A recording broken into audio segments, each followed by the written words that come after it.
Praise the Lord. सबको जय मसीह की।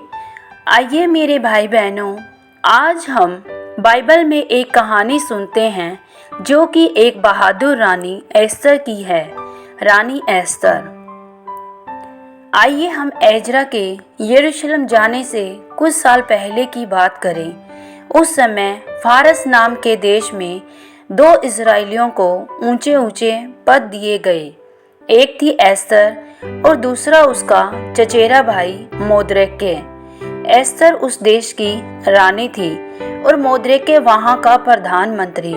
लेकिन ये दोनों इतने ऊंचे पद पर पहुंचे कैसे?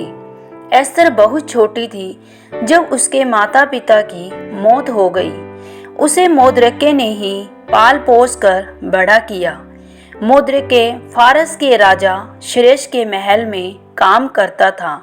राजा का महल शूशन नाम के शहर में था। एक दिन राजा की पत्नी बस्ती ने उसकी बात नहीं मानी। इस पर राजा ने उसे ठुकरा दिया और एक दूसरी स्त्री को अपनी रानी बना लिया। जानते हैं वह स्त्री कौन थी? खूबसूरत जवान एस्तर। जब मोर्देकै हामान के आगे झुकने से मना कर देता है तो वह गुस्से से आग बबूला हो जाता है। जिसके आगे सब लोग झुक रहे हैं वह हामान है। वह फारस देश का प्रधानमंत्री था। वह चाहता था कि हर कोई उसके सामने झुके, लेकिन एक आदमी था जो उसके सामने कभी नहीं झुकता था। वह मोर्देकै था। उसका मानना था कि हामान जैसे बुरे आदमी के सामने के आगे झुकना सही नहीं है। इस वजह से हामान को मोर्देकै पर बहुत गुस्सा आता था। तब पता है उसने क्या किया? उसने राजा से इजरायलियों की चुगली की। उसने कहा, वे बहुत बुरे लोग हैं, वे आपके नियमों को नहीं मानते। ऐसे लोगों को तो मार डालना चाहिए। शरेश को नहीं मालूम था कि उसकी पत्नी एस्तर भी इजरायली है, इसीलिए वह हामान की बातों में आ गया।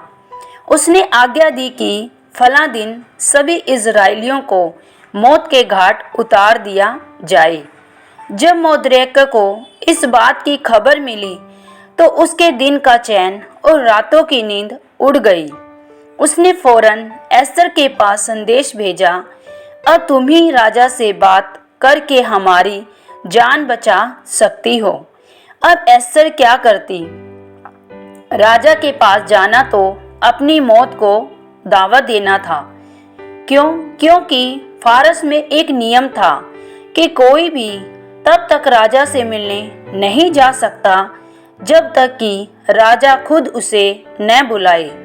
अगर कोई बिन बुलाए राजा के पास चला जाता तो उसे मार दिया जाता था। पर एस्तर हिम्मत करके बिना बुलाए ही राजा के पास गई। उसे देखकर राजा ने अपनी सोने की छड़ी उसके सामने बढ़ाई, जिसका मतलब था कि उसे मारा नहीं जाएगा। फिर एस्तर ने राजा और हामान को दावत पर बुलाया।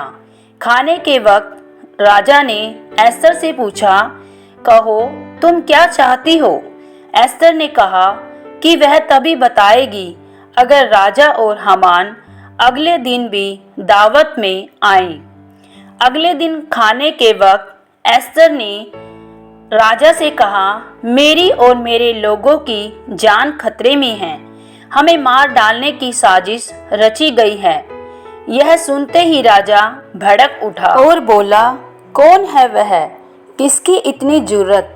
एस्तर ने कहा, हमारा दुश्मन कोई और नहीं, यह दुष्ट हामान है। अब तो राजा का गुस्सा सातवें आसमान पर चढ़ गया। उसने हुक्म दिया कि हामान को मार डाला जाए। बाद में राजा ने मोर्देकै को फारस का प्रधानमंत्री बना दिया। तब मोर्देकै ने एक नया हुक्म जारी करवाया। इसके मुताबिक जिस दिन सारे इजरायलियों को मार डाला जाना था, उस दिन वे अपने दुश्मनों से लड़कर अपनी जान बचा सकते थे। मोर्देकै बहुत बड़ा आदमी बन गया था, इसलिए कई लोगों ने इजरायलियों की मदद की। इस तरह सभी इजरायली दुश्मनों के हाथों से बच गए। आमीन। मेरे प्यारे भाई बहनों, हम क्या देखते हैं इस कहानी में कि कैसे एस्थर रानी ने अपनी बुद्धि और अपनी समझदारी और बहादुरी से अपने आप को और अपनी पूरी इजरायली कौम को बचाया दुश्मनों के हाथों से। मेरे भाई बहनों, क्या आप जानते हैं रानी एस्थर को इतनी बुद्धि और बहादुरी कहाँ से मिली? उसे यह सब परमेश्वर पिता से मिला, क्योंकि वह परमेश्वर के प्रति भय रखने वाली और परमेश्वर के साथ वफादार और पवित्रताई में चलने वाली एक धर्मी स्त्री थी। मेरे भाई बहनों, आप सब लोगों को भी परमेश्वर एस्थर के तरह ही इस्तेमाल करना चाहता है, आपके परिवार के उद्धार के लिए, छुटकारे के लिए। मेरे भाई बहनों, आप जब परमेश्वर के भय में निरंतर बने रहते हैं, तब परमेश्वर आपको भी एस्थर की तरह ही इस्तेमाल करता है आपके परिवार के उद्धार और छुटकारे के लिए। हालेलुया। परमेश्वर पिता आप सबको इस कहानी के सुने जाने पर बहुतायत से आशीष और बरकत दे। सबको जय मसीह की।